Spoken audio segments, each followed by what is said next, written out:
If you are new to my channel, do subscribe it and make sure to hit the bell icon so that you would not miss any of my upcoming videos. Hello dear students, welcome to the first part of motion in one dimension.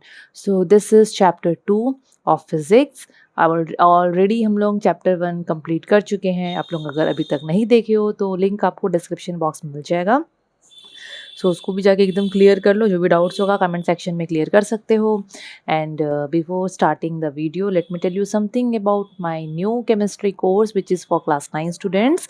सो बच्चों, अगर अभी तक आप लोग enrol नहीं करे हो in chemistry mastery course तो आप लोग एनरोल करो through the link which is there in the description box. उस कोर्स में आप लोगों को केमिस्ट्री का हर एक चैप्टर्स अब मिलेगा. लाइक एक साथ तो हर चैप्टर्स नहीं मिलेगा, बट धीरे धीरे करके जो टोटल 8 चैप्टर्स है ना उसका आप लोगों को वीडियो मिलेगा. बट इसमें ज़्यादा मतलब आप लोग बोलोगे कि ऐसा है क्या. बेसिकली बच्चों, now you are in class 9 तो अभी आप लोगों का बोर्ड एग्ज़ाम हो सकता है. ठीक है, साइट में आईसीएसई का कोई ऐसा क्लियर नहीं है पर हो सकता है. तो उसमें क्या होता है ना, अभी सेमेस्टर सिस्टम कर दिया है. 2 सेमेस्टर होता है, फर्स्ट सेमेस्टर सेकंड सेमेस्टर.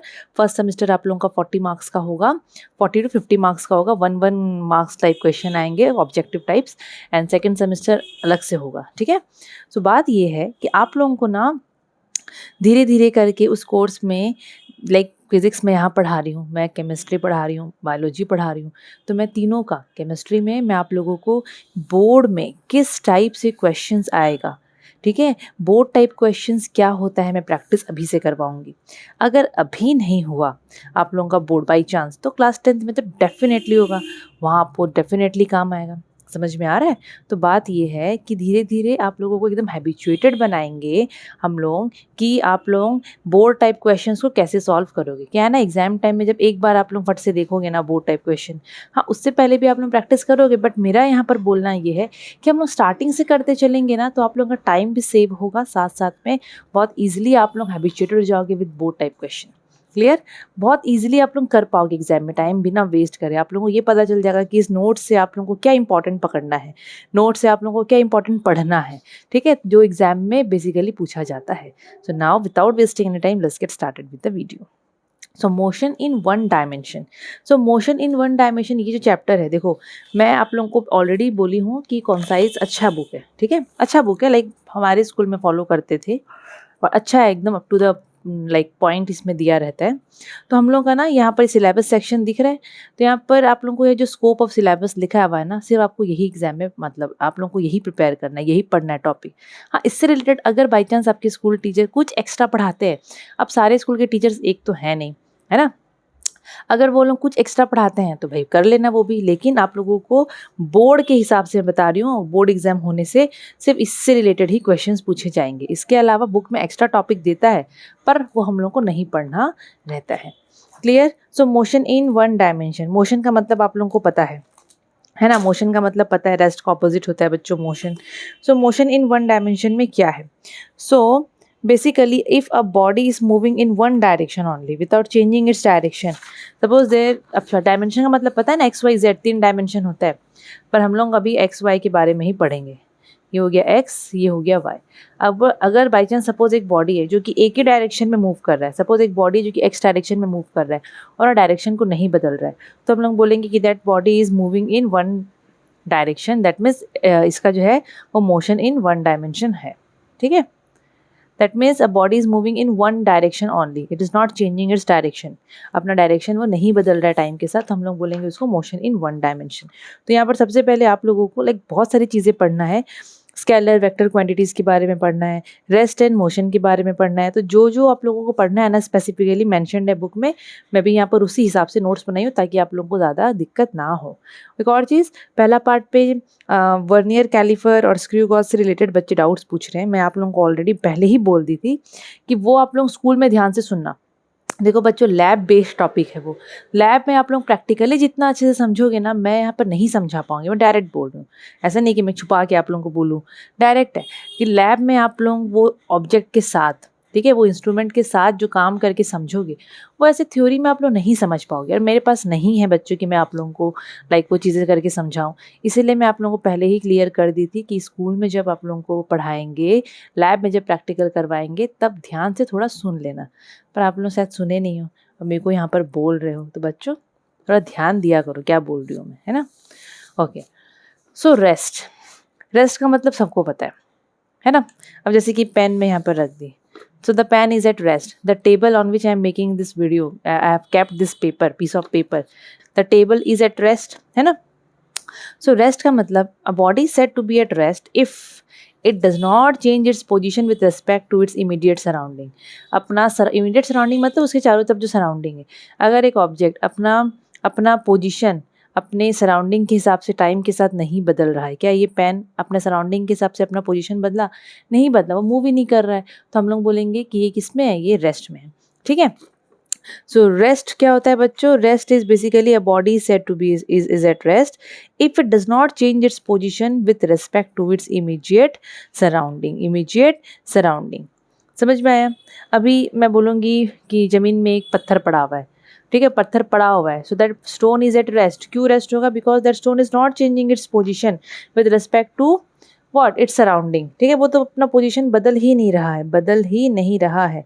अभी आप लोग सपोज आप लोग अपने घर में बैठे हो एंड खिड़की से बाहर आप लोग एक पेड़ देख रहे हो, सो दैट पेड़, that plant, that tree is at rest. क्यों? क्योंकि वो जो ट्री है वो हमारे respect with respect to us it is not changing its what position. आप लोग यहाँ से बैठ के देख रहे हो, वो पेड़ अपना पोजीशन नहीं बदल रहा है, बिल्कुल भी नहीं बदल रहा है। समझ में आया? उसका ऑपोजिट होता है मोशन। मोशन का मतलब होता है कि अगर एक ऑब्जेक्ट अपना पोजीशन बदल रहा है, आप लोग देख रहे हो कि उसका पोजीशन बदलते जा रहा है, तो हम लोग बोलेंगे कि वो जो ऑब्जेक्ट है that is in motion.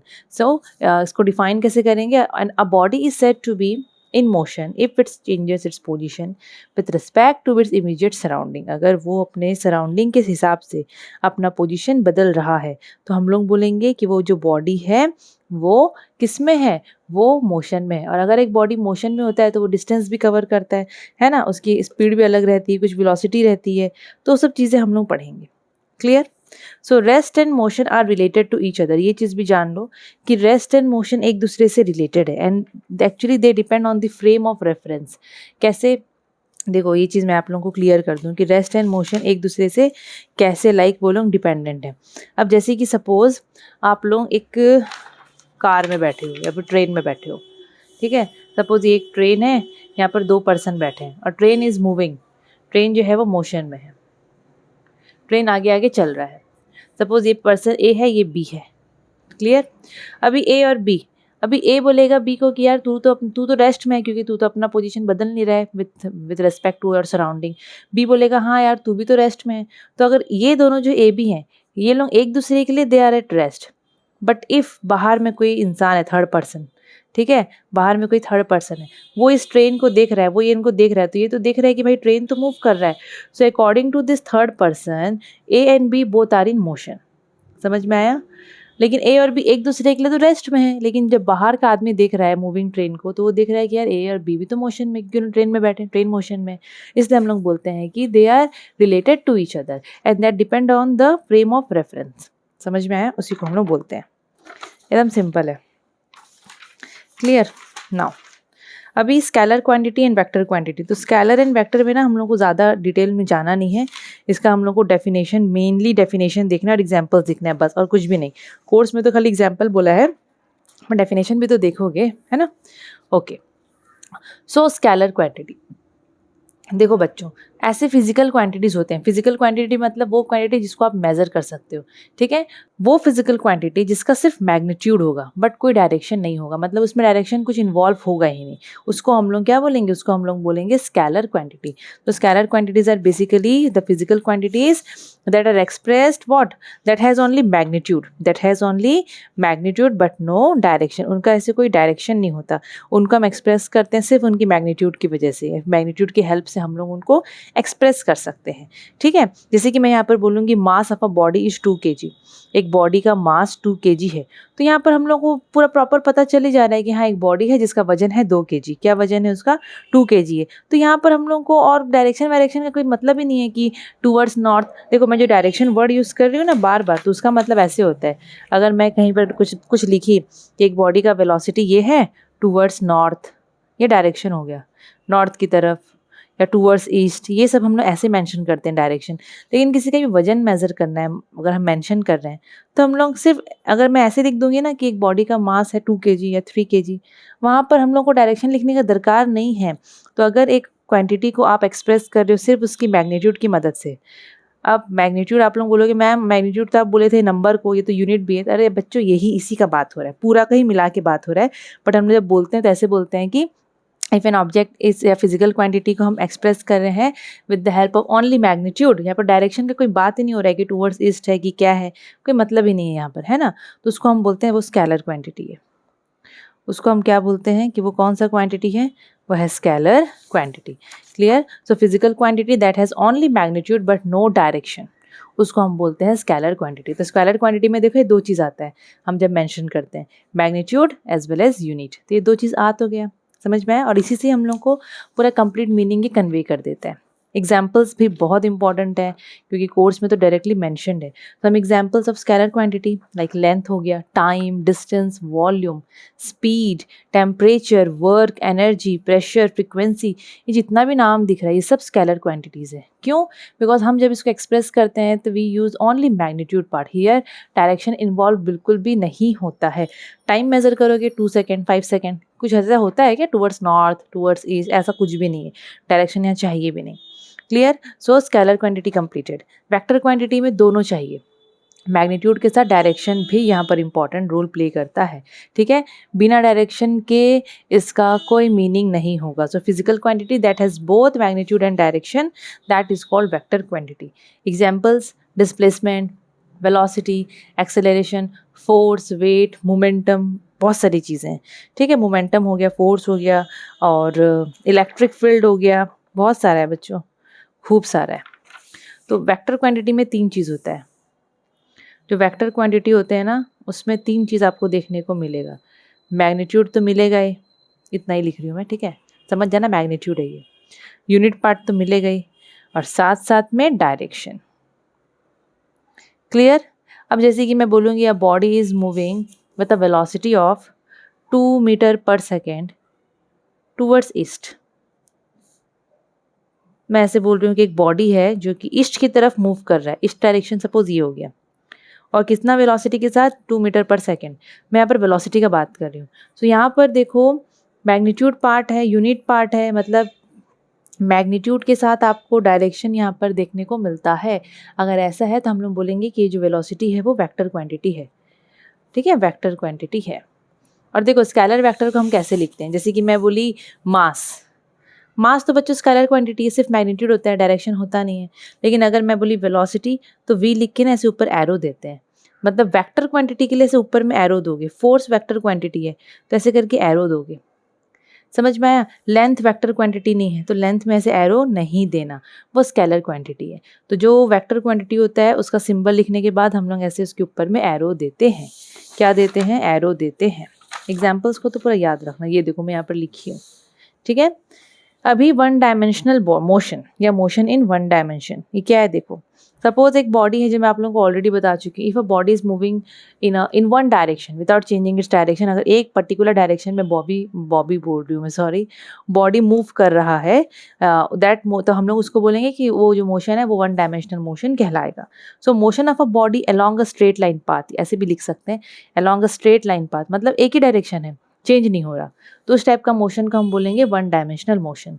Example भी देख लो, जैसे कि समझने के लिए, स्ट्रेट रोड में कार जा रहा है सीधा सीधा सीधा सीधा, ऊपर से बॉल नीचे की तरफ डायरेक्ट गिर रहा है, तो एक ही स्ट्रेट डायरेक्शन में गिर रहा है, मतलब अपना डायरेक्शन चेंज नहीं कर रहा। Motion of a track on a straight motion of a train on a straight track, train का मूवमेंट हो रहा है, मोशन हो रहा है on a straight track. So all these are examples of 1 dimensional motion because here in this case body is not changing its direction, okay, it is moving in a single word direction. समझ में आए? तो इसमें कुछ कुछ terms होते हैं जो कि हम लोगों को देखना पड़ेगा, क्योंकि बुक में जो आपके कोर्स में है डिस्टेंस, डिस्प्लेसमेंट, स्पीड, वेलोसिटी, मतलब ये सब बेसिक बेसिक चीज़ें हैं। तो इसमें पता है क्या पढ़ना है?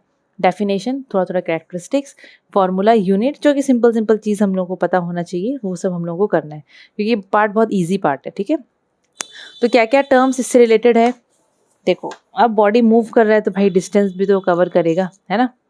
तो डिस्टेंस क्या होता है? डिस्टेंस होता है basically it is the total path covered by body per unit time. Total path, एक बॉडी है वो टोटल, जैसे कि सपोज यहाँ से मतलब वो मूव कर रहा है, तो टोटल पाथ एक बॉडी जो कवर किया उसको ए से लेकर यहाँ जाना था, बी में जाना था, तो ए से बी में जाने के लिए वो टोटल वो कितना जगह वो पार किया है, कितना जगह वो कवर किया है, ये पूरा को हम लोग बोलेंगे डिस्टेंस। सो ये ठीक है, it is the total path covered by body per unit time, पर यूनिट टाइम, टाइम के साथ वो कितना टोटल पाथ कवर किया, that is called distance, that is called distance. ठीक है, it is represented by S, इसका जो सिंबल है हम लोग कैपिटल एस लिखते हैं, और यहाँ पर डायरेक्शन का कोई भी ऐसा वो नहीं है, रिलेशन नहीं है। So it is a scalar quantity, ये इंपॉर्टेंट है, सब याद रखना, वन वर्ड आता है, distance is a dash quantity, तो स्केलर। मैथमेटिकली इसका फॉर्मूला होता है distance is equal to speed into time, distance is equal to speed into time, याद रखना। और डिस्टेंस का बात हो रहा है तो इसका जब हम लोग यूनिट नापेंगे तो लेंथ तो नाप रहे हैं ना डिस्टेंस में, एसआई यूनिट हो जाएगा मीटर और नॉर्मली सीजीएस हो जाएगा centimetre. Clear? Okay, distance covered by body is always positive. अगर आप लोग कोई भी बॉडी कितना डिस्टेंस नापा आप लोग अगर निकाल रहे हो तो वो हमेशा पॉजिटिव ही आएगा, डेफिनेटली पॉजिटिव ही आएगा, नेगेटिव कहाँ से आएगा। सपोज, क्योंकि देखो यहाँ पर डायरेक्शन का कोई लफड़ा ही नहीं है। सपोज यहाँ पर 2 मीटर गया, यहाँ से 3 मीटर गया, यहाँ 1 मीटर गया, और यहाँ पर ये गया सपोज 2 मीटर। बोलूँगी मैं टोटल डिस्टेंस निकालो, तो आप लोग क्या है, प्लस करते चलोगे, प्लस करते चलोगे, है ना, इसको क्या करते चलोगे आप लोग, प्लस करते चलोगे, 2 + 3 + 1 + 2, तो इसका कुछ वैल्यू आएगा, 5 6 7 8 8 मीटर आया, तो पॉजिटिव वैल्यू आता है। डिस्टेंस हमेशा पॉजिटिव होता है बच्चों, distance covered by body is always positive. ठीक है, यहाँ देख लो, यहाँ सेम एग्जाम्पल जो मैं आप लोगों को अभी दी, मैं यहाँ पर इसको इस टाइप से बना रखी हूँ। एक बॉडी है ए बी सी डी, ए से डी तक जा रहा है और वो ऐसे जा रहा है, पहले ए से बी गया, फिर बी से सी गया, फिर सी से डी गया। टोटल डिस्टेंस वो कितना कवर किया, A B plus B C plus C D, है ना। So 5 + 2 + 1 that means 8 metre. तो पॉजिटिव आया कि नहीं आया, डेफिनेटली आया पॉजिटिव, है ना। अभी इसमें इतना ही है, ये जो जो इंपॉर्टेंट है मैं बताते चल रही हूँ। डेफिनेशन हो गया, यूनिट हो गया, स्केलर है कि वेक्टर है, और पॉजिटिव है कि नेगेटिव है, ये सब चीज़ें। ठीक है, ये सब चीज़ें इंपॉर्टेंट होता है। नाउ डिस्प्लेसमेंट, डिस्प्लेसमेंट जो होता है that is the shortest distance between final and initial point. Displacement जो है वो डिस्टेंस टाइप ही है, लेकिन यहाँ पर डायरेक्शन इन्वॉल्व होता है, तो ये वेक्टर क्वांटिटी हो जाता है, डिस्टेंस हो जाता है आपका स्केलर क्वांटिटी। ठीक है, सो डिस्प्लेसमेंट क्या है, शॉर्टेस्ट डिस्टेंस बिटवीन 2 पॉइंट्स। जैसे कि सपोज एक बॉडी है, मैं एग्जांपल यहीं से दे के बताती हूँ। अब जैसे कि एक स्टूडेंट है, उसको वॉशरूम जाना है, ये उसका क्लास है और यहाँ उसका वॉशरूम है, तो वो 2 तरीके से जा सकता है। बच्चे क्या करते हैं ना, जब जाना रहता है उनको, बहुत ज़ोर से लगती है, क्लास चल रहा है, फट से भागेंगे वॉशरूम। तो देखो यहाँ से ये फट से यहाँ चला गया, आते वक्त वो लोग डायरेक्ट नहीं आते हैं, आते वक्त आप लोग भी क्या करते होगे, इधर से घूम के, इधर से घूम के, थोड़ा फील्ड की तरफ से घूम के, ग्राउंड की तरफ से, थोड़ा गार्डन से टहल पहल के आप लोग फिर वापस से क्लास आते हो। बच्चे करते, हम लोग भी करते थे यार। ठीक है, ओके। सो यहाँ पर आप लोग देखोगे तो 2 तरीके से वो क्लास से वॉशरूम पहुँच रहा है या फिर वॉशरूम से क्लास पहुँच रहा है।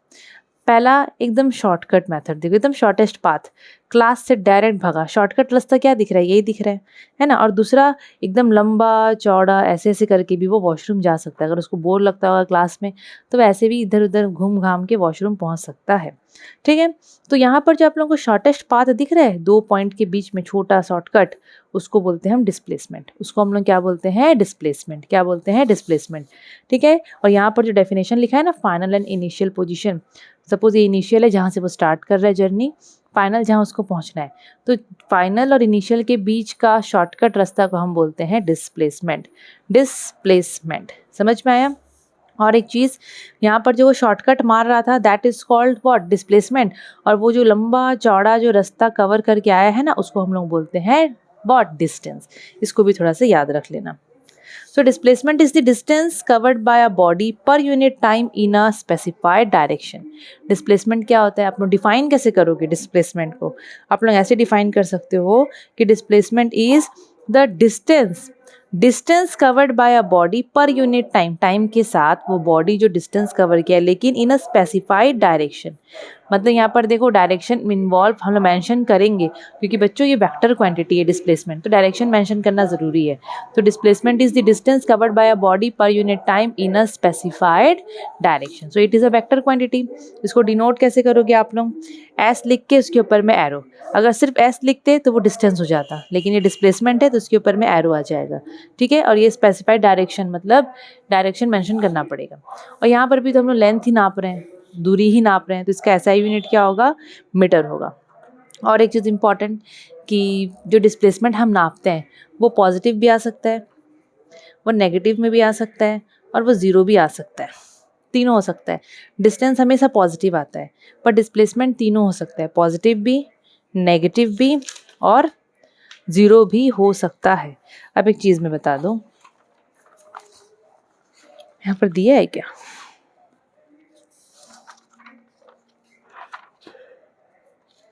ओके, मैं यहाँ पर स्पेस नहीं छोड़ी क्या? एक मिनट, आगे पीछे छोड़ी हूँ, चलो ठीक है। अब वो ज़ीरो पॉजिटिव पॉजिटिव कैसे होगा यहाँ देख लेते हैं। अब आप लोगों को ये डायग्राम दिख रहा है, देखो। अब particle moves from P to R, एक पार्टिकल है उसको पी से आर जाना है। कैसे जाना है? पी से आर जाना है। और वो उसका यहाँ पर इस टाइप से दे दिया है, पी से क्यू 4 किलोमीटर है, क्यू से आर है 3 किलोमीटर, ठीक है। उसको लेकिन पी से आर तक पहुँचना है, तो वो दो तरीके से पहुँच सकता है। या तो पहले वो ऐसे यहाँ से जाके यहाँ तक जा सकता है, या फिर वो शॉर्टकट रास्ता ले सकता है। हम लोग को बोल रहा है कैलकुलेट करो distance travelled by the particle. Distance travel करने बोल रहे हैं। डिस्टेंस का मतलब होता है एक्चुअल पाथ, वो टोटल वो लंबा लॉन्ग कट रास्ता जो वो नापेगा।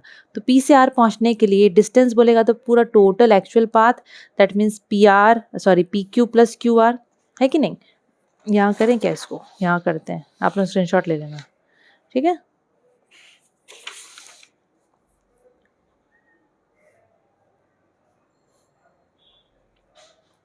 Okay, this is 4 kilometre, this is 3 kilometre. हम लोगों को पहला बिट पे बोल रहा है डिस्टेंस निकालो, तो distance means the actual path, है ना। सो पी से आर पहुंचने के लिए एक्चुअल पाथ उसका है P Q plus Q R, मतलब long cut. So 4 + 3 that is 7 kilometre. Clear. Second bit में बोल रहा है डिस्प्लेसमेंट निकालो, डिस्प्लेसमेंट निकालो। तो बच्चों ध्यान से देखो डिस्प्लेसमेंट कैसे निकालेंगे। डिस्प्लेसमेंट का मतलब पता होना चाहिए आप लोगों को, शॉर्टेस्ट पाथ, सबसे शॉर्टकट रास्ता। तो शॉर्टकट रास्ता क्या है? पी से आर पहुंचने के लिए ये डायरेक्ट जा सकता है, वो ये है डिस्प्लेसमेंट। समझ में आए? ये निकाल लेंगे हम लोग। तो आप लोगों को मैथ्स थोड़ा याद करना पड़ेगा। पढ़े हो ना मैथ में, ऐसे राइट एंगल ट्रायंगल होता है, ये हाइपो हो गया, ये परपेंडिकुलर, ये बेस। तो हम लोग को ये हाइपो तो निकालना है, तो डिस्प्लेसमेंट है वो। तो displacement P R is equal to √/, P Q का स्क्वायर प्लस क्यू आर का स्क्वायर। याद आया? याद आया तो सो पी क्यू कितना है? 4 का स्क्वायर प्लस 3 का स्क्वायर। देखते हैं कितना आता है। 25/5 आएगा लग रहा है। Yes, 5 kilometre. सिंपल एकदम इसको सॉल्व करें हम लोग। डिस्प्लेसमेंट कितना निकला? 5 किलोमीटर निकला। डिस्टेंस अगर ऐसे हम लोग देखते पूरा लंबा लंबा वो एक्चुअल पाथ कवर करता तो 7 किलोमीटर ट्रैवल करता, लेकिन अगर वो शॉर्टकट मारा तो 5 किलोमीटर। क्लियर? इसको स्क्रीनशॉट जल्दी से ले लो। क्लियर? तो डिस्प्लेसमेंट के लिए बोल रहा है कि डिस्प्लेसमेंट पॉजिटिव हो सकता है, तो हमारा पॉजिटिव वाला निकल गया। ज़ीरो भी हो सकता है। ज़ीरो कैसे? देखो ये बहुत इंपॉर्टेंट है, बहुत ज़्यादा इंपॉर्टेंट है, ध्यान से सुनना। सपोज एक बॉडी है, वो गोल घूम रहा है, यहाँ से स्टार्ट किया जर्नी अपना, यहाँ से स्टार्ट किया ए से, और वो ऐसे एक राउंड लेके वापस ए में ही आ गया, वापस से बैक टू ए आ गया। बोलेगा डिस्प्लेसमेंट बताओ। सपोज बच्चों अगर इस टाइप का क्वेश्चन आता है तो फट से डिस्प्लेसमेंट लिखना 0, क्योंकि डिस्प्लेसमेंट हम लोग पढ़े थे फाइनल पॉइंट या final position minus initial position, उनका डिफरेंस भी होता है ये, ठीक है। यहाँ पॉइंट पॉइंट लिख रही हूँ मैं, समझ में आया? Shortest distance between final and initial position. तो यहाँ पर तो फाइनल इनिशियल दोनों से, मैं ए से ही स्टार्ट किया, घूम फिर के ए में ही आ गया। समझ में आया? तो डिस्प्लेसमेंट हम लोग फाइनल माइनस इनिशियल करके भी निकालते हैं। तो बच्चों ए से ही स्टार्ट किया और ए में ही आ गया, तो भाई क्या डिस्प्लेसमेंट होगा उसका? 0 होगा। समझ में आया? डिस्प्लेसमेंट 0 होगा। लेकिन अगर ऐसे घूम के आता और बोलता डिस्टेंस निकालो, तो बच्चों एक राउंड मार के आया है, सर्कमफेरेंस पूरा कंप्लीट किया, तो डिस्टेंस कैसे निकलता? सर्कमफेरेंस की फॉर्मूला से निकलता, दैट इज 2πr। फिर वो निकल जाता। क्लियर? तो ऐसा क्वेश्चन शायद मैं दी हूँ यहाँ पर, ये रहा। A body moves in a circular path of diameter 28 centimetre. एक बॉडी है जो कि सर्कुलर पाथ में घूम रहा है, जिसका डायमीटर है 28 सेंटीमीटर। तो इसको बनाते हैं, ये एक बॉडी है जो कि सर्कुलर पाथ में घूम रहा है और डायमीटर पूरा दे दिया है 28 सेंटीमीटर। तो इसका रेडियस कितना होगा? 14। पूरा 28 सेंटीमीटर दिया है, तो रेडियस उसका आधा 14 सेंटीमीटर। और क्वेश्चन में बोल रहा है वो कंप्लीट कर रहा है 1 राउंड, मतलब एक राउंड वो कंप्लीट कर रहा है। सपोज वो यहाँ से स्टार्ट किया तो घूम के एक राउंड, ऑब्वियसली वहीं पर आएगा उसका 1 राउंड कंप्लीट हो गया। तो पहले में बोल रहा है डिस्प्लेसमेंट निकालो। तो डिस्प्लेसमेंट बच्चों क्या होगा, जल्दी बताओ? 0। डेफिनेटली 0 होगा डिस्प्लेसमेंट, है ना, क्योंकि उसका स्टार्टिंग और उसका मतलब फाइनल एंड इनिशियल पोजीशन दोनों सेम है। फाइनल पोजीशन, इनिशियल पोजीशन दोनों सेम है उसका। तो यहाँ पर उसका आंसर क्या आएगा? उसका आंसर आएगा 0। क्या आएगा उसका आंसर? 0 आएगा। ठीक है, डिस्प्लेसमेंट यहाँ पर हो गया 0। अब वही टोटल डिस्टेंस कवर कर रहा है कितना? तो बच्चों यहाँ से स्टार्ट किया था, घूम के पूरा आया, यहाँ ख़त्म किया। तो डिस्टेंस होता है actual path covered bye the body. तो एक्चुअल पार्ट वो कितना कवर किया? सर्कमफेरेंस, है कि नहीं?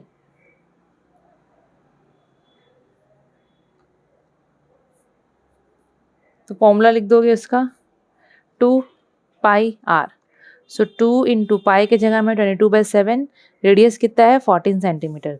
7 बन जा 7 2 जा, तो 22 इंटू 4 88 सेंटीमीटर है ना, सेंटीमीटर।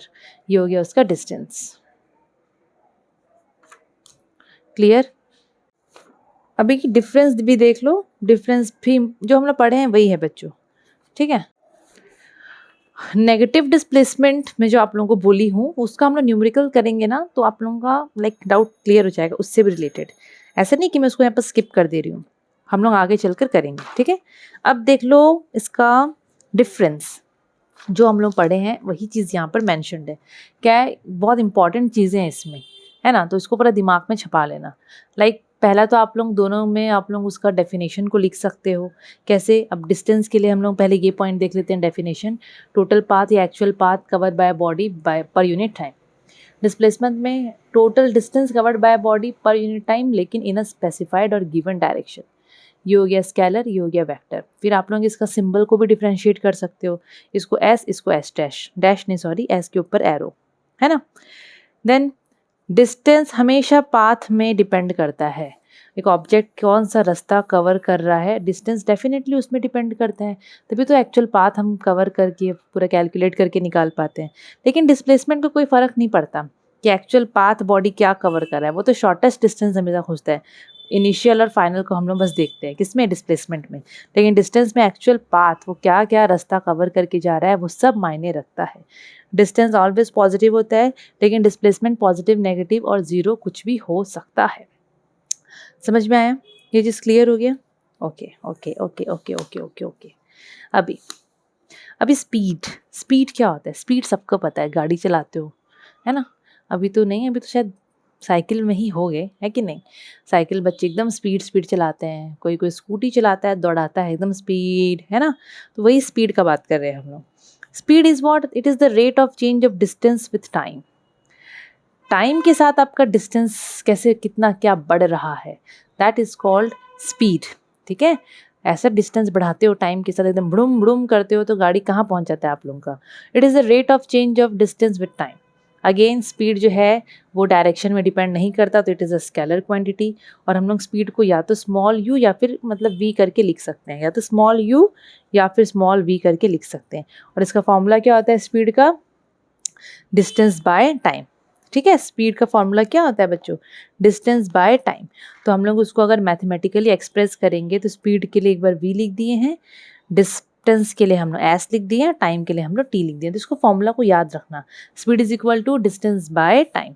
अच्छा, इसका यूनिट निकाल लेते हैं। तो देखो इसका ऐसा यूनिट क्या होगा, पहले फॉर्मूला लिख दो, speed is equal to distance by time. Okay, distance का हम लोग यहाँ पर यूनिट लिखते हैं, डिस्टेंस का हम लोग मीटर लिख रहे थे तो मीटर कर दो, टाइम का लिख दो डिवाइडेड बाय सेकेंड, तो ये मीटर बाय सेकेंड या मीटर पर सेकेंड आप लोग ऐसे बोल सकते हो। ये हो गया एसआई यूनिट। और अगर CGS करेंगे तो बस मीटर की जगह में सेंटीमीटर कर दो और सेकंड तो सेकंड ही रहता है, सेंटीमीटर सेकंड इनवर्स, ये हो गया CGS यूनिट ऑफ स्पीड। तो आप लोगों को अगर फॉर्मूला याद होगा ना तो आप लोगों को यूनिट याद करने का दरकार नहीं पड़ेगा, ठीक है। स्पीड हमेशा पॉजिटिव आता है बच्चों, speed is always positive, speed is always positive, इसको याद रखना। स्पीड हमेशा पॉजिटिव वैल्यू आता है, डेफिनेटली पॉजिटिव वैल्यू आएगा। डिस्टेंस पॉजिटिव रहता है तो स्पीड भी डेफिनेटली पॉजिटिव वैल्यू आएगा। स्पीड, लेकिन हम लोगों को स्पीड से आप लोगों को ये नहीं पता चलेगा बॉडी का जो डायरेक्शन है मोशन का वो कहाँ है, नहीं पता चलेगा। कहाँ से पता चलेगा? मैं बोलूँगी बॉडी का स्पीड है 2 मीटर पर सेकेंड, बस ये मैं बोली बॉडी का स्पीड है ये। यहाँ से आप लोगों को ये पता चल गया क्या कि ये किधर की कौन सी डायरेक्शन में मूव कर रहा है, टूवर्ड्स ईस्ट वेस्ट कहाँ, नहीं। तो स्पीड से आपको डायरेक्शन पता नहीं चलेगा, ठीक है। Next is uniform speed. तो स्पीड का मतलब ऑलरेडी सबको पता चल चुका है, एक स्केलर क्वांटिटी होता है जिसमें हम लोगों को सिर्फ मैग्नीट्यूड पार्ट देखने को मिलता है, उसमें डायरेक्शन का कोई काम होता नहीं। मतलब स्पीड से आप बॉडी किस डायरेक्शन में मूव कर रहा है ये आप नहीं बता सकते हो, क्लियर। अब है यूनिफॉर्म स्पीड। तो यूनिफॉर्म बच्चों आप लोगों को पता है कि यूनिफॉर्म का मतलब क्या है, वो नहीं जो आप लोग पहनते हो, है ना, वो नहीं। यूनिफॉर्म स्पीड मतलब जैसे कि अब स्पीड में हम लोग क्या बोलते हैं, एक बॉडी मतलब कुछ टाइम इंटरवल में कितना डिस्टेंस कवर किया तो हम लोग स्पीड पता कर लेते हैं। स्पीड तो वैसे ही पता चलता है ना, एक बॉडी कितने टाइम में या कितने टाइम इंटरवल में जितना डिस्टेंस कवर किया, जितना दूरी कवर किया, तो हम लोग वहाँ से स्पीड का अंदाज़ा लगा लेते हैं।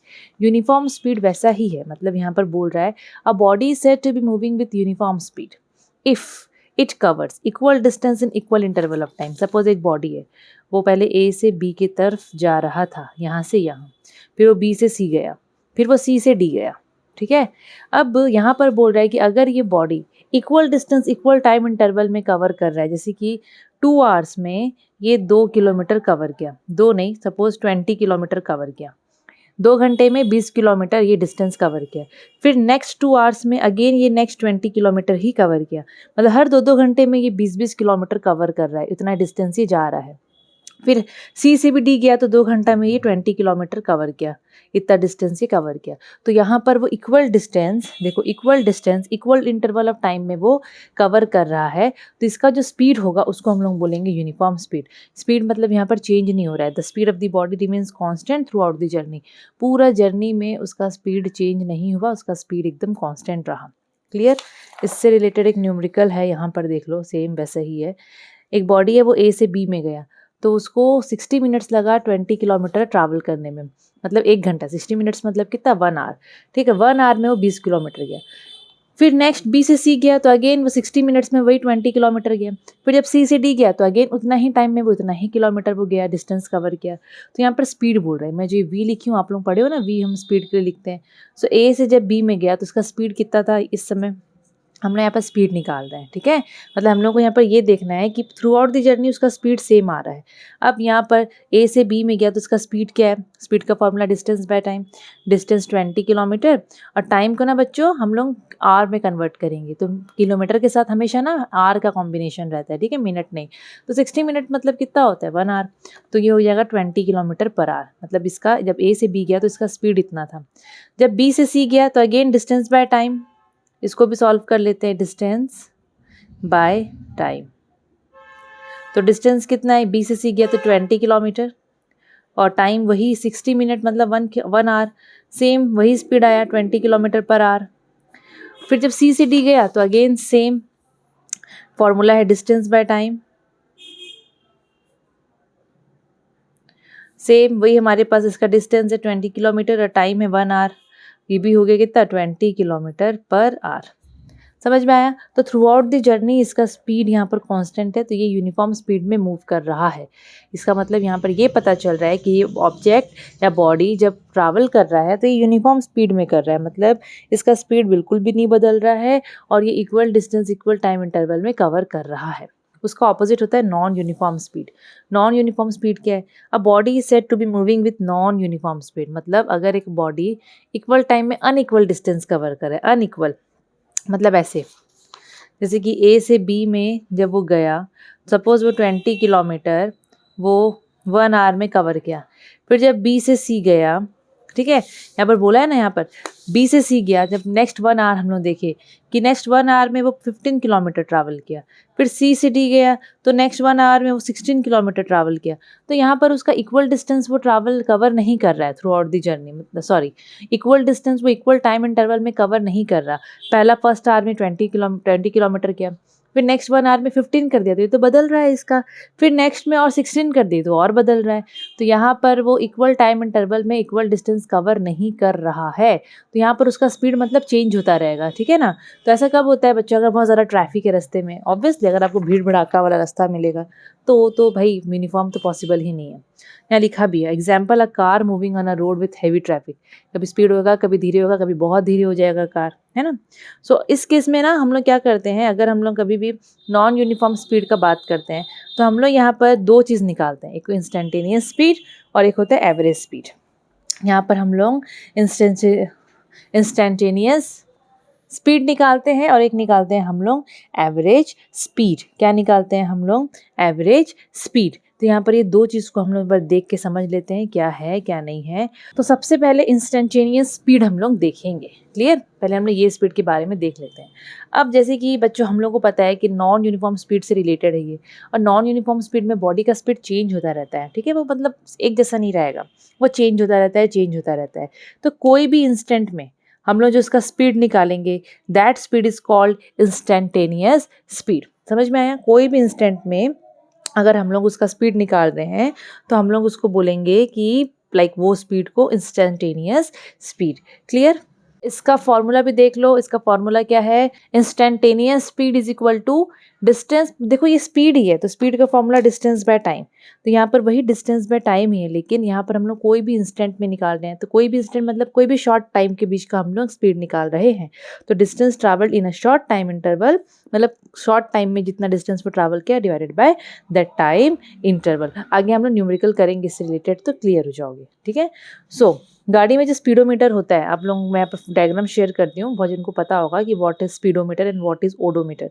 स्पीडोमीटर जो होता है गाड़ी में वो एक्चुअली इंस्टेंटेनियस स्पीड मेजर करता है, और जो ओडोमीटर प्रेजेंट होता है वो डिस्टेंस ट्रैवल्ड, ऑब्जेक्ट कितना डिस्टेंस ट्रैवल कर रहा है वो स्पीड को लाइक वो डिस्टेंस को वो मेजर करता है। तो ये 2 बहुत इंपॉर्टेंट है, एग्जाम में आता है, ठीक है, एग्जाम में पूछा जाता है। तो इंस्टेंटेनियस स्पीड का मतलब समझ में आ गया। अगर हम लोग को पता है कि एक बॉडी का नॉन यूनिफॉर्म स्पीड है, मतलब वो उसका स्पीड बार बार बदलता जा रहा है, तो कोई भी टाइम इंटरवल में जो वो कितना डिस्टेंस कवर किया उससे हम लोग उसका इंस्टेंटेनियस स्पीड निकाल सकते हैं। समझ में आया, फॉर्मूला याद रखना। और नेक्स्ट हम क्या निकालते हैं, नेक्स्ट हम लोग निकालते हैं basically average speed.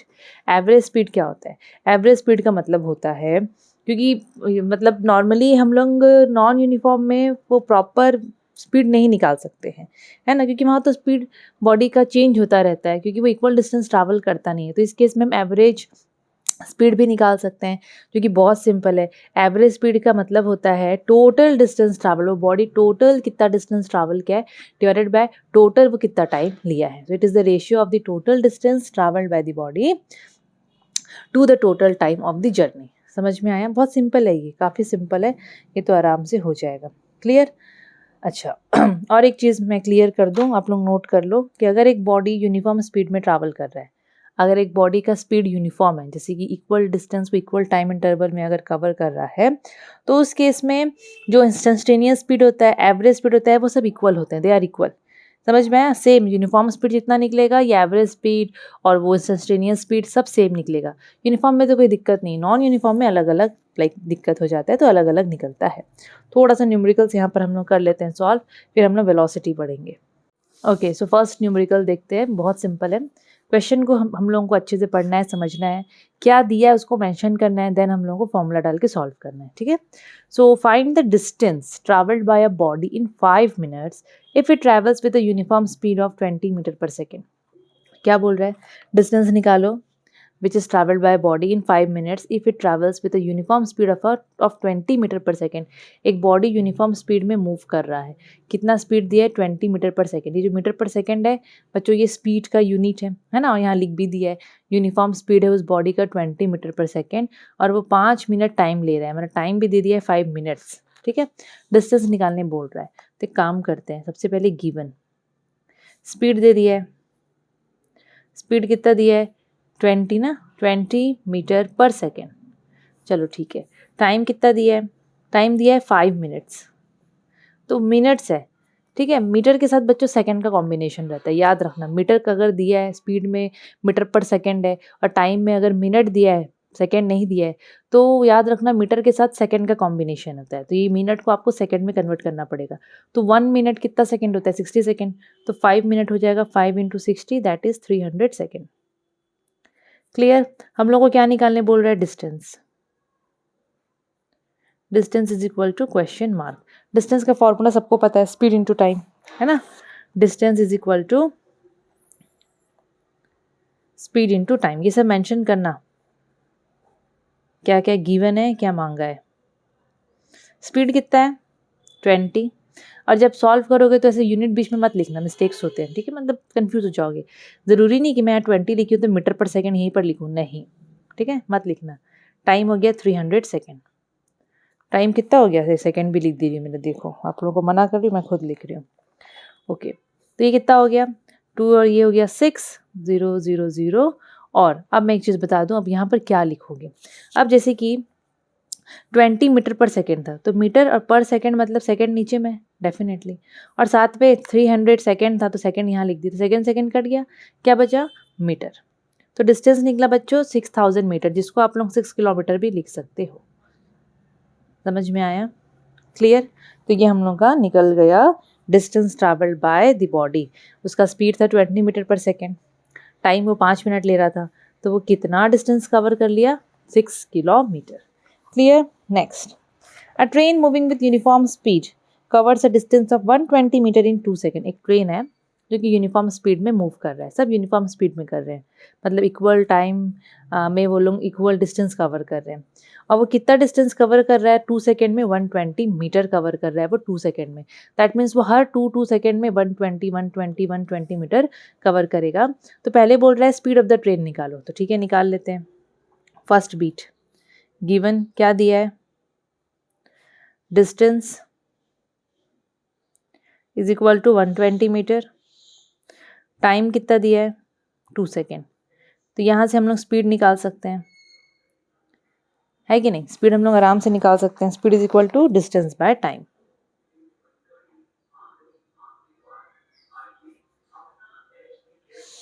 Okay, distance हो गया 120, टाइम हो गया 2, तो ये हो गया 60 मीटर पर सेकेंड। तो हम लोग को यहाँ पर स्पीड मिल गया ट्रेन का, that is 60 metre per second, कि वो ट्रेन इतना स्पीड से जा रहा था तो वो हर 2 सेकेंड में 120 मीटर कवर कर रहा था। First bit was very simple. Now second bit, ध्यान से देखना। सेकेंड बीट में बोल रहा है calculate the time it will take to cover 240 metre. Second bit में बोल रहा है कि अगर वो इतना डिस्टेंस कवर करेगा तो उसको कितना टाइम लगेगा। तो कोई बात नहीं, हम लोग को यहाँ पर स्पीड तो मिल चुका है, हम लोग को स्पीड पता चल गया कि ट्रेन का स्पीड ये है, ठीक है। सेकंड कंडीशन में बोल रहा है कि ठीक है ट्रेन का स्पीड तो पता चल गया, अगर उसको इतना डिस्टेंस कवर करना है तो उसको कितना टाइम लगेगा। तो सेकंड बीट के लिए हम लोगों को क्या नया दिया है, हम लोगों को डिस्टेंस ऑलरेडी यहाँ पर मतलब चेंज करके दिया है 240 मीटर। स्पीड हम लोग अभी फर्स्ट बीट में निकाले हैं ट्रेन का, that is 60 metre per second, और हम लोग को बोल रहा है कि टाइम बताओ।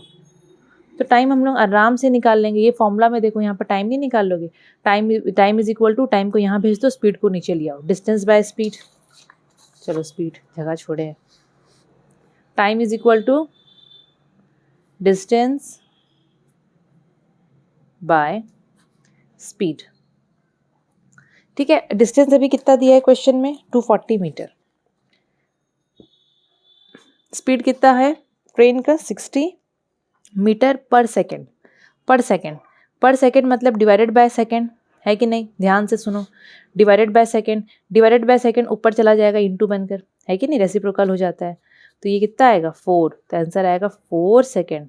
4 सेकेंड में वो 240 किलोमीटर मतलब मीटर कवर कर लेगा। क्लियर। तो इस टाइप से हम लोग को फर्स्ट बीट सेकेंड बीट में थोड़ा सा चेंजेस करके पूछा जाता है। Clear. Now okay, next question. A car covers 50 kilometre from A to B. एक पॉइंट है, बी दूसरा पॉइंट है। एक कार ए से बी जा रहा है तो टोटल डिस्टेंस 50 किलोमीटर कवर कर रहा है, means from A to B 50 kilometre वो पूरा ट्रैवल कर रहा है। कितने टाइम पे? इन 30 मिनट्स। कितना टाइम पे? 30 मिनट्स, मतलब आधा घंटा, है ना? Clear? And returns to its initial position in the same time interval, मतलब ए से बी में गया, रिटर्न हुआ वो अपना इनिशियल पोजीशन में। इनिशियल का मतलब स्टार्ट जहाँ से किया था, तो ए से बी में पहुँचने के बाद वापस से वो अपना इनिशियल पोजीशन में गया, मतलब वापस से 50 किलोमीटर ट्रैवल करके गया same time interval, same 30 minutes में। बोल रहा है average speed of the car निकालो, average speed of the car निकालो। तो हम लोग को दिया क्या है यहाँ पर?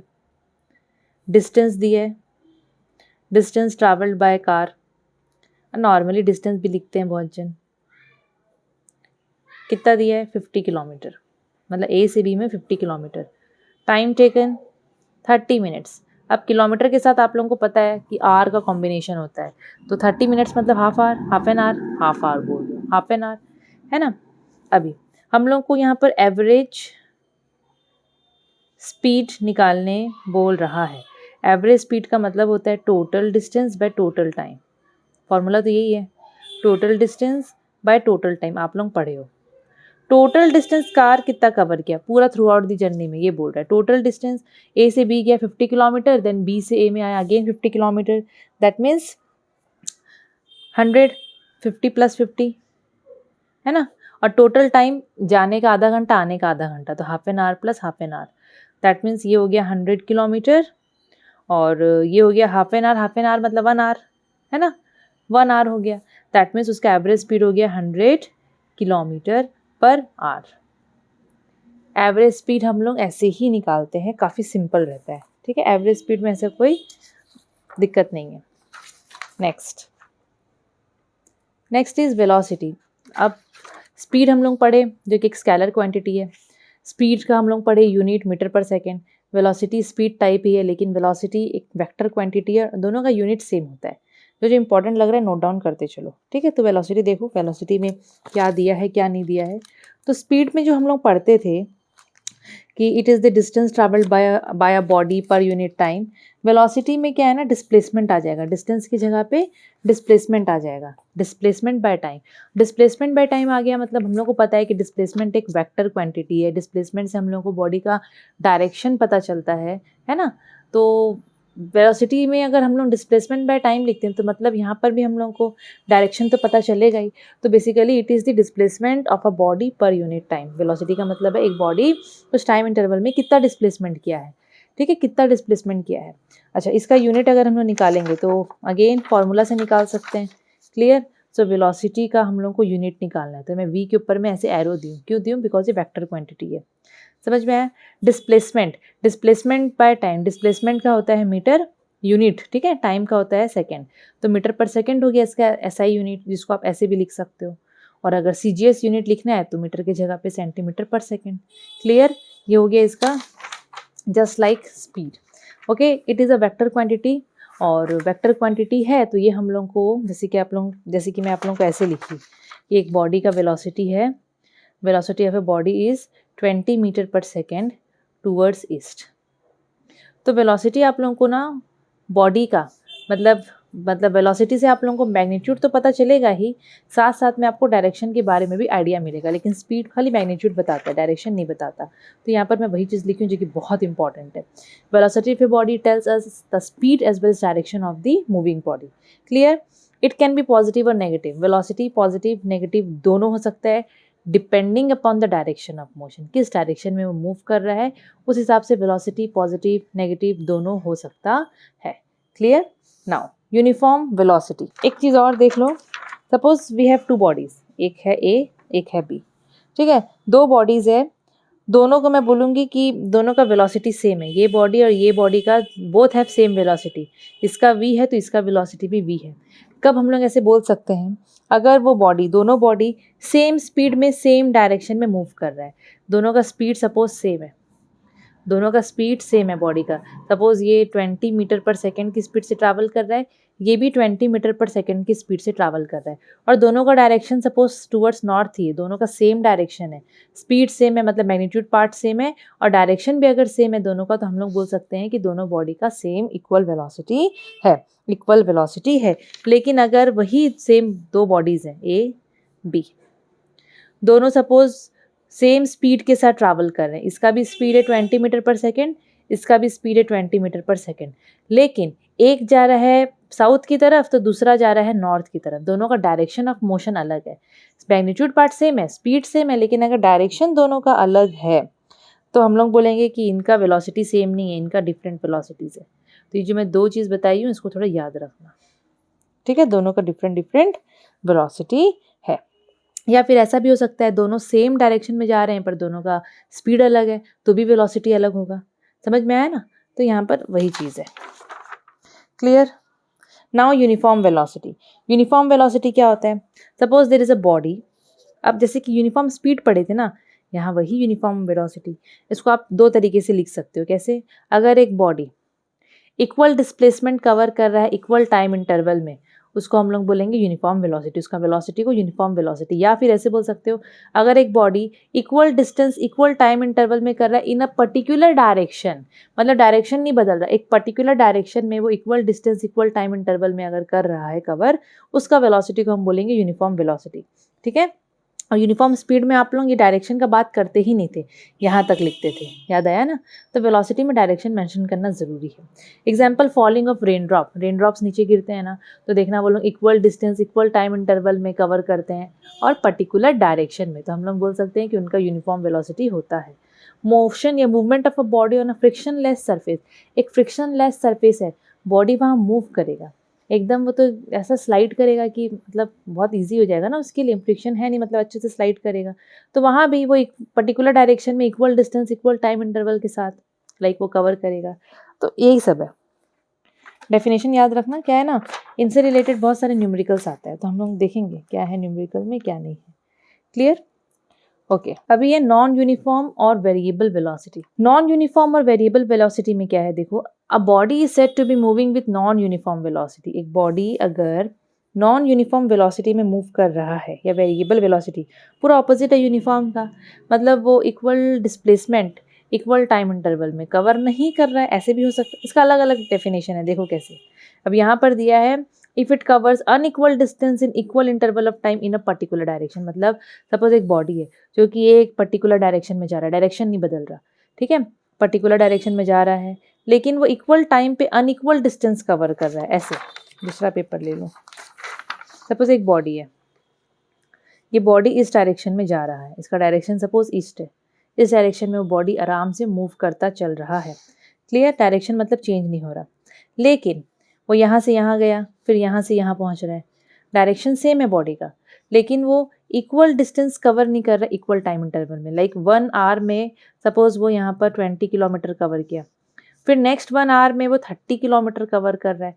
दैट मीन्स यहाँ पर direction is not changing, direction same है, डायरेक्शन इज नॉट चेंजिंग, लेकिन उसका डिस्टेंस जो वो कवर कर रहा है इक्वल टाइम इंटरवल में, वो इक्वल वो कवर नहीं कर रहा है, मतलब कुछ ना कुछ तो बिगाड़ रहा है वो। दैट मीन्स उसका जो वेलोसिटी होगा उसको हम लोग बोलेंगे नॉन यूनिफॉर्म वेलोसिटी। या फिर ऐसे भी बोल सकते हो, if it covers equal distance in equal interval of time लेकिन कीप्स ऑन चेंजिंग डायरेक्शन। दूसरा केस क्या हो जाता है, सपोज एक बॉडी है जो कि ए से बी में गया, बी से सी में गया, ठीक है, ऐसे नहीं, ए से पहले बी में गया, तो पहला 1 आवर में वो 20 किलोमीटर कवर किया, फिर बी से सी में गया, तो नेक्स्ट अगेन 1 आवर में वो 20 किलोमीटर कवर किया, फिर यहाँ से यहाँ गया, तो नेक्स्ट 1 आवर में 20 किलोमीटर कवर किया। ध्यान से देखो, वो बॉडी इक्वल टाइम इंटरवल में हर बार इक्वल डिस्टेंस कवर कर रहा है, लेकिन डायरेक्शन बार बार चेंज कर रहा है। डायरेक्शन अगर चेंज करा दैट मीन्स उसका वेलोसिटी को हम लोग बोलेंगे नॉन यूनिफॉर्म या फिर वेरिएबल वेलोसिटी। क्लियर? तो ऐसे भी होता है। अब वेरी वेरी इंपॉर्टेंट, बहुत ज़्यादा इंपॉर्टेंट है ये टॉपिक, बहुत ज़्यादा, ये 10th में भी आता है, 10th में तो यहाँ से पक्का से क्वेश्चन आता है, ठीक है। अब suppose there is a body and that is moving in a circular path. एक बॉडी है जो कि गोल गोल गोल गोल घूम रहा है, तो एक चीज़ याद रखना, जब एक बॉडी गोल गोल गोल गोल घूमता है सर्कुलर पाथ में, तो उसका स्पीड यूनिफॉर्म होता है, मतलब उसका जो स्पीड है वो equal distance equal time interval में वो कवर करेगा। That means equal speed, sorry uniform speed उसके पास होगा, लेकिन उसकी वेलोसिटी सेम नहीं होगी। क्यों? क्योंकि देखो, अब बॉडी सपोज यहाँ से यहाँ गया, फिर यहाँ से यहाँ गया, बार बार अपना डायरेक्शन बदल रहा है, इक्वल डिस्टेंस में इक्वल टाइम इंटरवल में अगर कवर कर रहा है, दैट मीन्स स्पीड तो चेंज नहीं हो रहा, स्पीड यूनिफॉर्म है, लेकिन डायरेक्शन बदल रहा है बार बार। डायरेक्शन बदला मतलब वेलोसिटी अब वो बदल रहा है, वेरिएबल वेलोसिटी है, यूनिफॉर्म वेलोसिटी नहीं होगा, वेरिएबल वेलोसिटी होगा, ठीक है। तो यहाँ पर ऐसा क्वेश्चन आता है कि a body moving in a circular path has uniform speed but variable velocity, तो उसका रीज़न देने के लिए बोलता है गिव रीज़न। तो वेरिएबल वेलोसिटी क्यों होता है, उसका रीज़न ये है क्योंकि वेलोसिटी बच्चों डायरेक्शन में डिपेंड करता है। अगर डायरेक्शन बदला दैट मीन्स वेलोसिटी वेरिएबल हो जाएगा, वेलोसिटी भी बदलेगा। तो यहाँ पर वही है, direction of the motion of body continuously changes with time. यहाँ पर जो डायरेक्शन है बॉडी का वो कंटिन्यूसली टाइम के साथ बदलता रहता है, इसीलिए इसका जो वेलोसिटी है वो भी कंटिन्यूसली बदलता रहता है, और उस वेलोसिटी को हम लोग बोलते हैं वेरिएबल वेलोसिटी। बट जो स्पीड है बॉडी का दैट रिमेन्स कांस्टेंट, जो स्पीड है वो चेंज यहाँ पर बिल्कुल भी नहीं होता है। Clear. And at any instant, कोई भी टाइम पे आप लोग ले लो, कोई भी टाइम पे वेलोसिटी का डायरेक्शन अगर कोई पूछता है कि सर्कुलर पाथ में जब बॉडी मूव करता है तो एट एनी इंस्टेंट उसका वेलोसिटी कौन सा डायरेक्शन में होता है। तो ये मैं टेंजेंट बनाई हूँ ना, मतलब ये यहाँ पर ऐसे मूव कर रहा है तो एकदम सीधा, यहाँ से एकदम सीधा, यहाँ जा रहा था तो एकदम सीधा, ये टेंजेंट, अलोंग द टेंजेंट होता है बच्चों उसका direction. So velocity of the body is along the tangent to the circular path at that point. कैसे, ऐसे, ये सर्कुलर पाथ है, इस पॉइंट में अगर वो ऐसे मूव कर रहा है, ये अलोंग द टेंजेंट, ऐसे अलोंग द टेंजेंट उसका मोशन होता रहता है। तो ये जितना भी मैं पॉइंट लिखी हूँ ना, आपको हर एक पॉइंट से क्वेश्चन एग्जाम में पूछा जा सकता है, बहुत इंपॉर्टेंट है, इसको पूरा समझ के कर लो। क्लियर।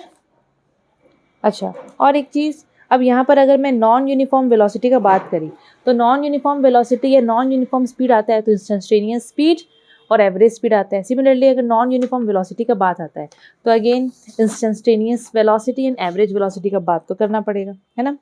सो अगेन सेम उसी के जैसा है कि एट एनी इंस्टेंट हम लोग बॉडी का वेलोसिटी जो नापते हैं that is called what, instantaneous velocity in case of only non uniform velocity. और एवरेज वेलोसिटी क्या होता है, एवरेज वेलोसिटी देख लो थोड़ा, एक बार ये फिर से बता देती हूँ आपको। ठीक है, ये तो आप लोगों को मैं क्लियर कर दी हूँ, है ना। ओके, तो ये हम लोग कैसे निकालेंगे, अगर मैं इसका फॉर्मूला का बात करूँगी इंस्टेंटेनियस वेलोसिटी के फॉर्मूला का, ये तो पता चल गया कि if a body is moving in a with non-uniform velocity, so the velocity of the body at any instant is known as instantaneous velocity। और उसको कैसे निकालेंगे, उसको निकालने का फॉर्मूला क्या है, उसको निकालने का फॉर्मूला है बेसिकली वही velocity is equal to displacement by time. तो वही शॉर्ट टाइम इंटरवल में वो जितना डिस्प्लेसमेंट कवर किया, फिर जितना distance in a particular direction वो कवर किया, वही हो जाता है उसका फॉर्मूला। सिंपल है, सेम वैसा ही है। एवरेज वेलोसिटी देख लो, एवरेज वेलोसिटी हम लोग जैसे कि एवरेज स्पीड में पढ़े थे, total distance by total time. यहाँ पर देखो एक चीज़, ये थोड़ा सा याद रखना, जैसे कि एवरेज वेलोसिटी में है it is the ratio of displacement of the body to the total time taken. मतलब हम लोग को ये पता है, सो एवरेज वेलोसिटी में कुछ नहीं है, सिंपल वही है। एवरेज वेलोसिटी हम कब निकालते हैं, जब बॉडी का नॉन यूनिफॉर्म वेलोसिटी रहता है, जब उसका वेलोसिटी टाइम के साथ बदलता रहता है ना। तो the formula is displacement divided by total time taken during the journey. ठीक है, displacement by total time taken during the journey. अब एक चीज़, कुछ इंपॉर्टेंट पॉइंट्स है जो कि क्लियर होना चाहिए, दैट इज़, और टेंशन मत लेना, सबसे रिलेटेड हम लोग करेंगे न्यूमेरिकल्स, ठीक है, बहुत सारे न्यूमेरिकल्स करेंगे। ओके, अब हम लोग आगे पढ़े थे क्योंकि स्पीड एंड वेलोसिटी दोनों को डिस्कस कर चुके हैं। स्पीड में पढ़े थे हम लोग कि स्पीड जो होता है बॉडी का वो पॉजिटिव होता है, लेकिन वेलोसिटी पॉजिटिव नेगेटिव दोनों हो सकता है depending upon the direction of motion, है ना। Average velocity of a body can be zero, एक बॉडी का एवरेज वेलोसिटी ये ज़ीरो हो सकता है, लेकिन एवरेज स्पीड बॉडी का ज़ीरो नहीं हो सकता। एवरेज स्पीड बॉडी का ज़ीरो नहीं हो सकता। कैसे, देखो, जैसे कि एक बॉडी है, वो यहाँ से सर्कुलर मोशन कर रहा है, सपोज़ यहीं से स्टार्ट किया और घूम फिर के अपना इनिशियल पॉइंट में आ गया। तो अगर मैं इसको बोलूँगी एवरेज वेलोसिटी निकालो, तो एवरेज वेलोसिटी का फॉर्मूला क्या है, displacement by time, total time. अभी जस्ट हमने फॉर्मूला पढ़े। अगर एक बॉडी सर्कुलर पाथ में घूम रहा है यहाँ से यहाँ तक, तो उसका डिस्प्लेसमेंट तो बच्चों जीरो होता है, आप लोग पढ़े हो, जीरो बाय जो भी टाइम है, पर जीरो आ गया मतलब zero. So average velocity zero हो सकता है कि नहीं। लेकिन इसी केस में अगर मैं एवरेज स्पीड का बात करूँगी तो एवरेज स्पीड होता है total distance by total time. तो यहाँ पर टोटल डिस्टेंस में कितना कवर किया, सर्कमफेरेंस, दैट इज 2πr, जो भी आएगा वैल्यू, डिवाइडेड बाय वो जितना भी टाइम पे करेगा वो, तो कुछ ना कुछ तो वैल्यू आएगा ही आएगा। तो बोलने का मतलब ये है कि एक बॉडी इवन इफ उसका एवरेज स्पीड कुछ ना कुछ वैल्यू है, उसका एवरेज वेलोसिटी 0 हो सकता है। तो ये उसका कंडीशन है, ठीक है। और मैं यहाँ पर समझाई हूँ, सेम मैं यहाँ पर आपको इस चीज़ को लिख के समझा दी हूँ। हुआ? ओके, एक और एवरेज वेलोसिटी का, ये भी देख लो। एवरेज वेलोसिटी को हम लोग एक और तरीके से डिफाइन कर सकते हैं, ये भी है, ठीक है। एवरेज वेलोसिटी को हम लोग एक और तरीके से डिफाइन कर सकते हैं। कैसे? It can be defined as the average of the initial and final velocity of the body. और ये हम लोग कब अप्लाई करते हैं ये फॉर्मूला? जब बॉडी यूनिफॉर्म एक्सेलरेशन कर रहा है। आगे पढ़ोगे यूनिफॉर्म एक्सेलरेशन। एक्सेलरेशन तभी आप लोगों को पता है नहीं, है ना? पता है क्या? नहीं पता है, पढ़ोगे। बेसिकली फॉर्मूला पहले देख लो। एवरेज वेलोसिटी हम लोग कैसे निकाल सकते हैं? सपोज आपके पास एक बॉडी है जो कि अलग अलग वेलोसिटी से मूव कर रहा है। उसका इनिशियल कोई वेलोसिटी होगा, देन टाइम के साथ वो वेलोसिटी बदल लिया तो फाइनल वेलोसिटी कुछ हो गया। सो एवरेज वेलोसिटी निकालना है तो इनिशियल वेलोसिटी, जिसको हम यू लिखते हैं, plus final velocity divided by 2, average निकल जाएगा। सपोज एक बॉडी का स्टार्टिंग वेलोसिटी था 2 metre per second towards east fist, जो भी फाइनल वो बाद में उसका चेंज होके हो गया 6 मीटर पर सेकेंड। मैं बोलूँगी इसका एवरेज वेलोसिटी निकालो, तो ये भी एक फॉर्मूला है। u plus v by 2, u हो गया 2 plus 6 by 2, 8 by 2, that means 4 meter per second.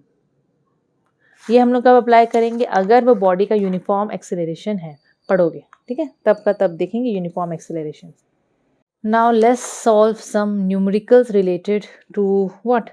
Distance, displacement, average speed, velocity, जो भी आप लोग पढ़े हो, है ना, उससे रिलेटेड न्यूमेरिकल सॉल्व करते हैं। चलो पहला question. A body rises vertically up to a height of 125 meter in 5 second. एक बॉडी है जो कि वर्टिकली ऐसे ऊंचा उठा है, मतलब नीचे से ऊपर गया है, कितना हाइट तक? 125 मीटर इन 5 सेकेंड। मतलब एक बॉडी, ये ग्राउंड है सपोज, यहाँ से इतना ऊपर तक उठा है तो कितना हाइट को गया है? 125 मीटर तक गया है। और कितना टाइम पे गया है? 5 सेकेंड में, जो क्वेश्चन में दिया है। And then come back at the point of projection, फिर जहाँ से उसको फेंके थे वापस से वो रिटर्न आ गया, वापस से फिर वो रिटर्न आ गया। ये दिया है कंडीशन। तो गिवन क्या क्या दिया है? क्या दिया है हम लोगों को? डिस्टेंस बॉडी का, इसको डिस्टेंस ही तो बोलेंगे, 125 मीटर, और कितना टाइम लगा उसको? 5 सेकेंड। क्लियर? ओके। पहला बीट में बोल रहा है total distance travelled by the body निकालो, ठीक है, total distance travelled by the body निकालो। अब आप लोग बोलेंगे मैम ऑलरेडी तो क्वेश्चन में डिस्टेंस दे दिया है। डिस्टेंस दिया है, पर हम लोगों को ना कंडीशन क्या दिया है वो देखो। कंडीशन में बोल रहा है कि पहले वो नीचे से ऊपर गया, देन अगेन वापस आ गया, है ना। टोटल डिस्टेंस वो कितना ट्रैवल करेगा? पहले तो बच्चों नीचे से ऊपर 125 मीटर गया, फिर वापस back to its point of projection वो आया, मतलब पहला 125 मीटर, फिर नीचे अगेन 125 मीटर वो कवर करके आया। टोटल डिस्टेंस वो 125 प्लस 125, दैट इज 250 मीटर वो ट्रैवल किया है। ये है टोटल डिस्टेंस। सेकेंड बोल रहा है डिस्प्लेसमेंट निकालो। डिस्प्लेसमेंट आप लोगों को पता होगा। अब डिस्प्लेसमेंट का फॉर्मूला आप लोग अभी सोचते होगे, है ना, बहुत सारा फॉर्मूला है डिस्प्लेसमेंट का, है कि नहीं। अब जैसे कि डिस्प्लेसमेंट का फॉर्मूला होता है वेलोसिटी इनटू टाइम, पता होगा आप लोगों को। पता तो होगा यार, मैं बस लिखी नहीं थी शायद में। आप लोग ये फॉर्मूला पढ़े हो? Velocity is equal to displacement by time, पढ़े हो ना। तो यहाँ से डिस्प्लेसमेंट का फॉर्मूला निकाल सकते हो, वेलोसिटी इनटू टाइम। लेकिन यहाँ तो वेलोसिटी का कोई बात ही नहीं कर रहा है। पर एक चीज़ कंडीशन याद रखो, यहाँ पर क्वेश्चन में बोला था एक बॉडी यहाँ से स्टार्ट होके यहाँ तक गया, अगेन वापस से अपने ओरिजिनल पोजीशन में आ गया, मतलब initial and final position body का सेम है। तो डिस्प्लेसमेंट क्या होगा? जो आप लोग सर्कल का पढ़ते थे, जब बॉडी गोल घूमता है, अगर वो स्टार्ट जहाँ से कर रहा है घूम फिर के अगर वो वापस वहीं आ जा रहा है तो डिस्प्लेसमेंट क्या होता है? 0। यहाँ भी तो सेम वो कर रहा है, सर्कल में नहीं घूम रहा, लेकिन जहाँ से स्टार्ट किया था घूम फिर के अगेन वहीं आ गया, तो डिस्प्लेसमेंट विल बी 0। रीज़न क्या है? Final and initial position of the body is same. Final and initial position of the body is same। Third, average speed निकालने बोल रहा है, तो एवरेज स्पीड फॉर्मूला याद करो, मैं ऐसे लिख रही हूँ, total distance by total time, याद है, total distance travelled bye body bye total time taken for journey. Total distance body कितना कर रहा है कवर? पहले गया 125, रिटर्न आया 125, तो 125 प्लस 125 कितना? 250। टोटल टाइम कितना लगेगा? जाने में 5 सेकेंड तो आने में 5 सेकेंड, दैट मीन्स 10 सेकेंड, है ना। तो ये हो जाएगा 25 मीटर पर सेकेंड। स्पीड है तो यूनिट तो लिखना पड़ेगा। Then average velocity of the body, average velocity, average velocity का फॉर्मूला हम लोग पढ़े थे, ये रहा, displacement by total time taken. तो यहाँ पर लिखो displacement by total time taken. अच्छा, डिस्प्लेसमेंट कितना है बॉडी का? 0 है कि नहीं? 0 बाय टोटल टाइम कितना लगा था? 10 सेकेंड। तो बच्चों ऊपर न्यूमरेटर में 0 आ गया, दैट मीन्स आंसर इज 0। तो एवरेज वेलोसिटी उसका 0 होगा। क्यों? क्योंकि डिस्प्लेसमेंट 0 है। तो आप लोगों को इस टाइप से बीट बाय बीट क्वेश्चंस पूछा जाएगा, जाता ही है। Clear? Next, a body travels from home to school in 3 hour. एक बॉडी है, बॉय, अरे बॉडी नहीं है यार, बच्चा है, मैं भी क्या क्या बोल रही हूँ। एक बच्चा है, एक बॉय है जो कि घर से स्कूल 3 घंटा में पहुंच रहा है। ऐसा रियल में होता नहीं, इतना टाइम थोड़ी ना लगता है, इतना दूर तक रखते भी नहीं है, पता है, school. So very very easy question, ध्यान से देखो। A boy travels from home to school, एक लड़के का ये घर है, होम स्वीट होम, यहाँ से वो स्कूल जा रहा है। तो होम से स्कूल जाने के लिए he takes 3 hours and the distance between home and school is 14 metre. 14 metre distance है, ठीक है। And comes back in 4 hours, मतलब घर से स्कूल जा रहा था 14 किलोमीटर का डिस्टेंस ट्रैवल करके, तो 3 घंटा लग रहा था। और जब स्कूल से वापस घर आ रहा है सेम 14 किलोमीटर का डिस्टेंस ट्रैवल करके 4 घंटे में वो आ रहा है। तो हम लोग को क्या कैलकुलेट करने बोल रहा है? एक है एवरेज वेलोसिटी, दूसरा average speed of the body of the boy whatever. तो पहला एक काम करते हैं, पहले गिवन क्या दिया है वो लिख लेते हैं। गिवन दिया क्या है हम लोगों को? Distance, distance between home and school. So distance between home and school क्या है? Distance 14 kilometre. लाइक जो दिया है उसको हम लोगों को यहाँ पर मेंशन करना पड़ेगा। वो क्या है ना, एक सिस्टमेटिक तरीका होता है कोई भी न्यूमेरिकल को सॉल्व करने का, ठीक है। टाइम टेकन टू रिच नहीं, टू कंप्लीट द जर्नी। अब कंप्लीट द जर्नी का मतलब समझ गए ना, दोनों आने जाने का पूरा का मैं यहाँ पर लिख दी हूँ। टोटल टाइम कर देते हैं इसको तो समझ जाओगे, या टोटल टाइम टेकन कर देना यार, ख़त्म। सो 3 + 4 दैट इज़ 7 आवर्स। और एक चीज़ यहाँ पर ध्यान दे देना, डिस्टेंस किलोमीटर में दिया है, टाइम आवर्स में दिया है, तो कोई टेंशन है ही नहीं क्योंकि किलोमीटर और आवर का कॉम्बिनेशन रहता है ना। तो हम लोग को एवरेज वेलोसिटी निकालना है सबसे पहले। तो एवरेज वेलोसिटी निकालने का फॉर्मूला होता है displacement by total time taken, ठीक है। फॉर्मूलाज क्या ना, थोड़ा याद रखना पड़ेगा। Displacement by total time, displacement क्या होगा बच्चों? डेफिनेटली देखो, इनिशियल एंड फाइनल पोजीशन बच्चा का सेम है, जहाँ से स्टार्ट किया था जर्नी लास्ट में आके वहीं एंड किया है। सो दिस विल बी 0, मतलब 0 और टोटल टाइम सपोज लगा उसको 7, सपोज के 7 लगा है, मतलब यहाँ पर 0 ही होगा क्योंकि initial and final position of the body is same. आप लोग मेंशन कर देना initial and final position of boy is same. Clear? Next second bit, average speed. Average speed आराम से निकाल लेंगे, फॉर्मूला है total distance by total time, ठीक है। टोटल डिस्टेंस कितना लगा है? 14 जाने का 14 आने का, तो 14 + 14 28 किलोमीटर।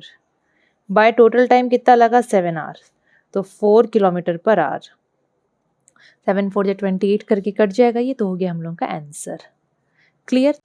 ओके बच्चों, ये क्वेश्चन देखो, बहुत ही सिंपल सा क्वेश्चन है, बहुत सिंपल है। क्या बोला है क्वेश्चन में? अ cyclist moving on a circular track, एक साइक्लिस्ट है जो कि सर्कुलर ट्रैक में घूम रहा है। तो सर्कुलर ट्रैक बना लेते हैं, है हो गया ना। ऑफ रेडियस 40 मीटर, मतलब ये सर्कुलर ट्रैक जो है, सर्कुलर ट्रैक मतलब सर्कल, ठीक है, उसका रेडियस दे दिया है 40 मीटर। बोल रहा है एक साइकिलिस्ट इस सर्कुलर ट्रैक में घूम रहा है, completes half a revolution in 40 second. Half a revolution मतलब आधा घुमा। सपोज वो यहाँ से स्टार्ट किया, तो यहाँ से घूम के वो आया यहाँ तक।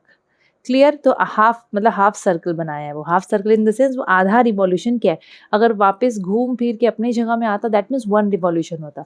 हाफ रिवॉल्यूशन मतलब आधा डिस्टेंस वो कवर किया। कितने टाइम पे? 40 सेकेंड में।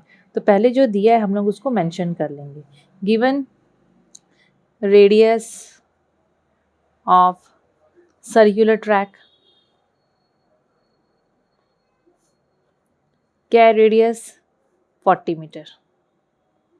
ठीक है, और टाइम कितना ले रहा है वो? 40 सेकेंड। और क्या है? हाफ रिवॉल्यूशन कंप्लीट किया। तो हाफ रिवॉल्यूशन कंप्लीट किया है वो, मतलब यहाँ से सपोज स्टार्ट किया तो यहाँ तक गया है। कैसे भी हम लोग को बोल रहे हैं एवरेज वेलोसिटी निकालो। चलो ठीक है, एवरेज वेलोसिटी हमको निकालने बोल रहा है, तो उसका फॉर्मूला क्या होता है एवरेज वेलोसिटी का? डिस्प्लेसमेंट बाय टोटल टाइम, है ना? डिस्प्लेसमेंट बाय टोटल टाइम, ये होता है फॉर्मूला। अच्छा, अब हम लोग एक काम करेंगे, यहाँ पर डिस्प्लेसमेंट कितना है बॉडी का? आप लोग बोलोगे 0, तो बच्चों 0 नहीं है। 0 कब होता है? अगर वो एक पॉइंट से स्टार्ट किया है और घूम फिर के वापस अगर वही पॉइंट में आ रहा है, मतलब फाइनल इनिशियल पोजीशन अगर सेम है तो डिस्प्लेसमेंट 0। यहाँ पर सेम नहीं है। यहाँ पर सपोज वो यहाँ से स्टार्ट किया तो वो हाफ रिवॉल्यूशन किया, मतलब यहाँ से वो यहाँ तक गया। और डिस्प्लेसमेंट का मतलब क्या होता है? डिस्प्लेसमेंट का मतलब होता है शॉर्टेस्ट डिस्टेंस। पढ़े होगे, है कि नहीं?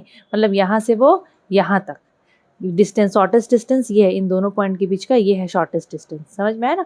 मतलब वो अगर यहाँ से घूम फिर के यहाँ पहुँचा तो शॉर्टकट कैसे मार सकता था यहाँ से यहाँ? तो ये टोटल डिस्प्लेसमेंट कितना है? टोटल कितना होगा? ये 40 है रेडियस, तो ये भी 40। समझ में आया? तो 40 + 40 दैट मीन्स 80 डिवाइडेड बाय कितना टाइम लग रहा है इसको? 40 सेकेंड लग रहा है। तो 80 मीटर, 80 मीटर बाय 40 सेकेंड, तो ये अपना हो जाएगा 2। काट उठ के 2 आया, तो दैट मीन्स उसका एवरेज वेलोसिटी है 2 मीटर पर सेकेंड। कितना सिंपल क्वेश्चन है, ठीक है ना? सिंपल क्वेश्चन तो है ही।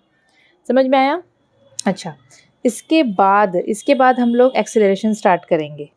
तो इस वीडियो को बच्चों यहीं पर ख़त्म करते हैं क्योंकि बहुत लंबा हो जाएगा, है ना?